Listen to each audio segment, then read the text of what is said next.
Estás escuchando La Nación Podcast.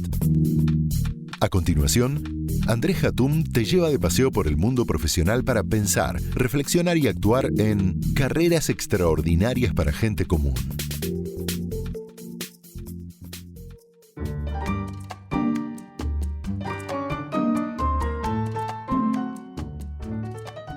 Cuando llegué a las oficinas de Google en Londres, iba preparado a ver lo que todos nos imaginamos, ¿no? Sala de juegos, oficinas divertidas, alguna PlayStation, pero me sorprendí.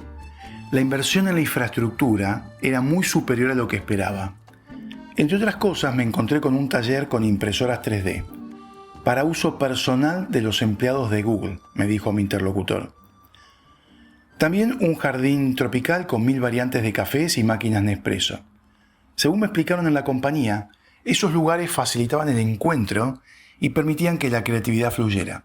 Antes de la pandemia, las mudanzas de oficina involucraban a los empleados para lograr saber, básicamente, sus opiniones sobre qué tipo de lugar querían para trabajar. Nuestra idea al mudarnos, me comentó un ejecutivo de una empresa de tecnología, es que los empleados participaran en el armado del espacio físico para que se sintieran más cómodos. Pero más importante aún, exploramos el espacio físico para que interactúen, que salgan de los hilos y que fluya la creatividad. Por supuesto, esto antes de la pandemia.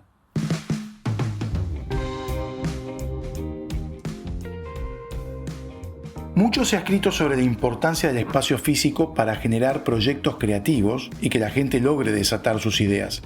Un artículo de Harvard Business Review, previo a la pandemia, destacaba la importancia de las oficinas que maximizan la posibilidad de encuentros con otras personas. El mismo artículo señala que las ideas más creativas no van a aparecer sentados frente al monitor, obvio, y que los diseños de oficinas están realizados para generar no solamente colaboración, sino la innovación que proviene cuando la gente se choca en los pasillos y en la cafetería. Entonces, ¿la pandemia derribó las teorías preexistentes sobre la creatividad? ¿O la creatividad sin interacción física definitivamente se muere? Sebastián Campanario es economista y periodista especializado en innovación. En sus libros Ideas en la ducha y Modo esponja, publicados por Sudamericana, se focaliza en la creatividad personal y organizacional. Escuchémoslo. Es muy común en los talleres o cursos de creatividad que te pongan una limitación, ¿no?, para que vos con esa limitación la uses como motor para generar ideas, ¿no? Por ejemplo, no sé, te encierran en un cuarto chiquito a sacar fotos durante un par de horas, o te dicen que hay que solucionar tal problema con una tecnología, no sé, del siglo XIX, ¿no? Ponerte una limitación es algo que hay una frase de Platón famosa que es que de la necesidad viene la invención, ¿no? Y yo creo que de alguna manera la pandemia en el último año y medio ha sido como una gran limitación, paraguas sobre todo el planeta, que hizo que estén explotando hoy por hoy las ideas en términos de tecnología, pero también sobre modelos de negocios y nuevas formas de hacer las cosas a nivel empresarial, social, etc.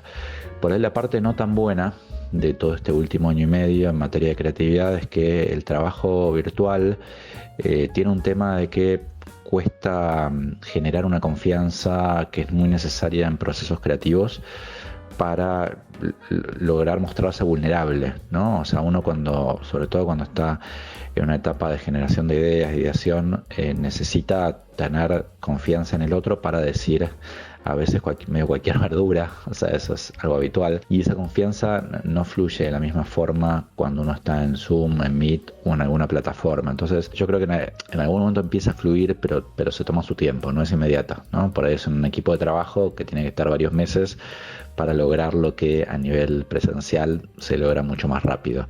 Entonces hay pros y contras de la pandemia en los procesos creativos. Las disrupciones de contexto pueden ser un incentivo a la innovación.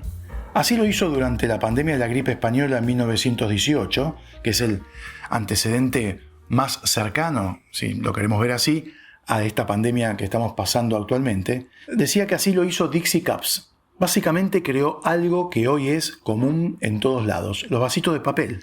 Hasta ese momento los vasos de vidrio de metal eran lo común, y lo que hizo Dixie Cups es proponer un vaso diferente, descartable, que evitaba los contagios ya que se usaba una sola vez. Una innovación que salvaba vidas.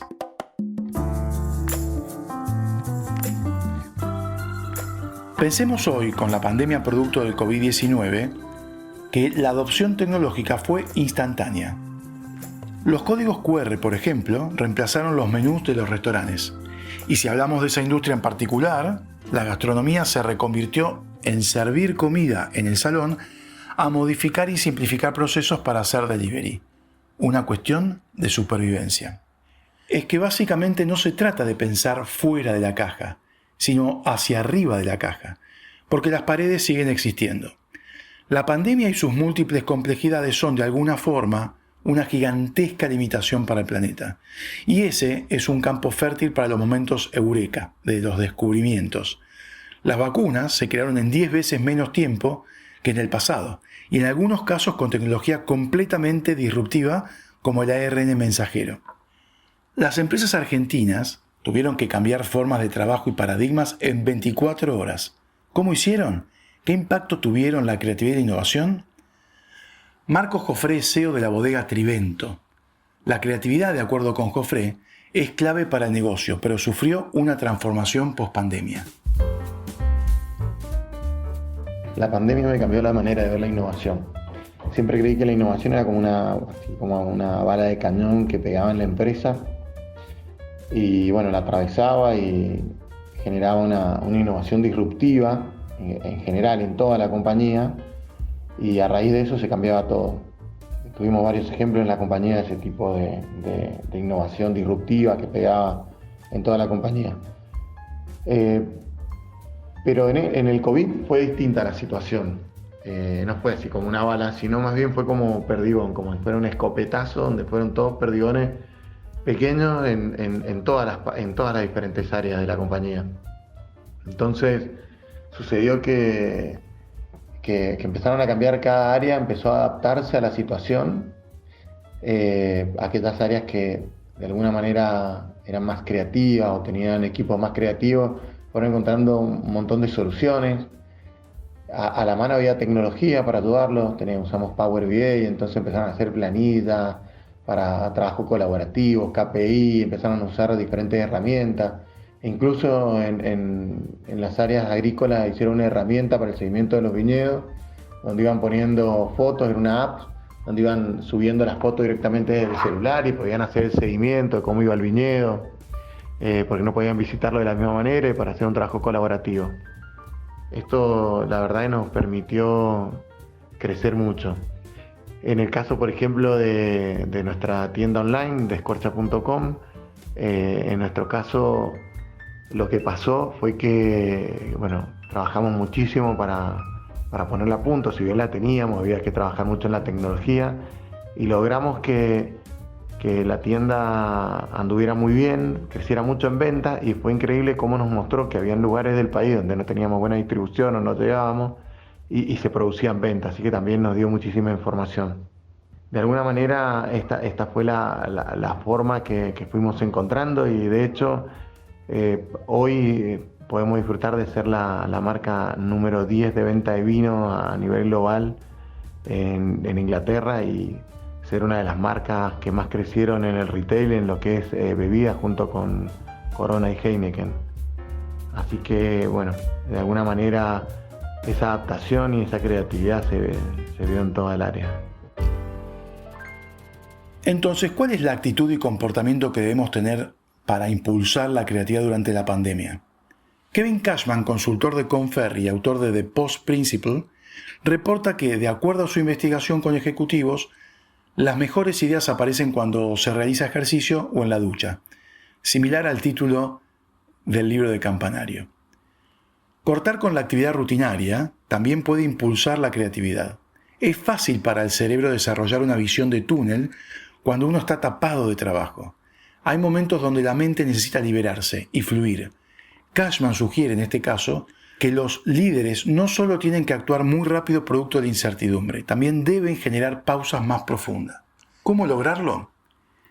Nano Kigel, experto y docente de innovación y creatividad en la Universidad Torcuato Di Itella, considera niveles diferentes de impacto en el tema de la creatividad, el individual y el grupal.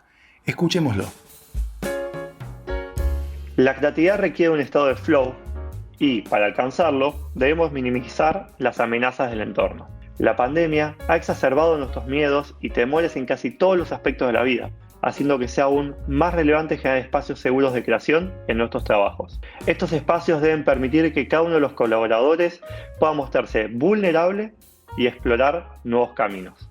A nivel individual, estamos atados a una rutina más acotada que nos disminuye la exposición a experiencias nuevas y, por tanto, a nueva información para crear nuevas ideas. Nuestra inspiración se ve fuertemente limitada por el encierro y la rutina. Además, el proceso creativo requiere un estado de flow previo, algo muy difícil de conseguir cuando nos encontramos envueltos en un contexto de angustia permanente. A nivel equipo, la falta de presencialidad dificulta el intercambio de ideas y la co-creación. Hemos perdido espacios de dispersión, conversaciones casuales y debates filosóficos espontáneos. Adicionalmente, lo que antes se podía documentar de forma visual en la pared de la oficina con un par de post-its, ahora se ha vuelto un nuevo link a una pizarra virtual que se transforma en una pestaña en tu ya explotado explorador. Cuando todo cambia tan rápido, la creatividad se vuelve una habilidad clave. Pero como muchas cosas que sucedieron en la pandemia, las prácticas se han transformado y en algunos casos radicalmente. Hoy seguimos hablando de creatividad, pero cuidado, el foco ahora es distinto. Muchas gracias, soy Andrés Hatum. Esto fue Carreras Extraordinarias para Gente Común. Un podcast exclusivo de La Nación. Escucha todos los programas de La Nación Podcast en www.lanacion.com.ar. Suscríbete para no perderte ningún episodio. Estamos en Spotify, Apple Podcast, Google Podcast y en tu reproductor de podcast favorito. Seguí escuchando La Nación Podcast.